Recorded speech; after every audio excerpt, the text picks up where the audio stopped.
এবার এসআইআর শুনানিতে ডাক পেলেন আইএসএফ বিধায়ক নওশাদ সিদ্দিকী ও তৃণমূলের মন্ত্রী তাজমুল হোসেন। তথ্যে অসঙ্গতির কারণে হিয়ারিং এর ডাক দুই বিধায়কের। আইএসএফ এর বিধায়ক নওশাদ সিদ্দিকীকে 27শে জানুয়ারি জঙ্গিপাড়া বিডিও অফিসে ডাকা হয়েছে। অন্যদিকে বিধায়ক ও মন্ত্রী তাজমুল হোসেনকেও শুনানিতে ডাকা হয়েছে। জানা গেছে, পূর্ববর্তী এসআইআর এর সময় ভুল তথ্য পরিবেশন করেছেন, ফলে 2002 সালে ভোটার তালিকায় বাবার নামের সঙ্গে তার নামের মিল নেই।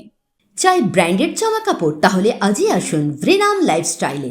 রানীগঞ্জ শহরে বিশ্বস্ত প্রতিষ্ঠান, যেখানে পেয়ে যাবেন পুরুষদের জন্য Allen Solly, US Polo, Arrow, Flying Machine, Spykar, Pepe Jeans, Van ইউজানের মতো নামি দামি ব্র্যান্ডেড কোম্পানির shirt, pant, T shirt, trouser ছাড়াও আরও অনেক কিছু। কেনাকাটায় থাকছে বিশেষ ছাড়, বাই 3 গেট ফ্ল্যাট 40% অফ। আমাদের ঠিকানা ভ্রেনাম lifestyle, Ritusiddhi apartment, opposite electric supply office, near sports assembly, NSB road, Raniganj. Phone number 9144777708।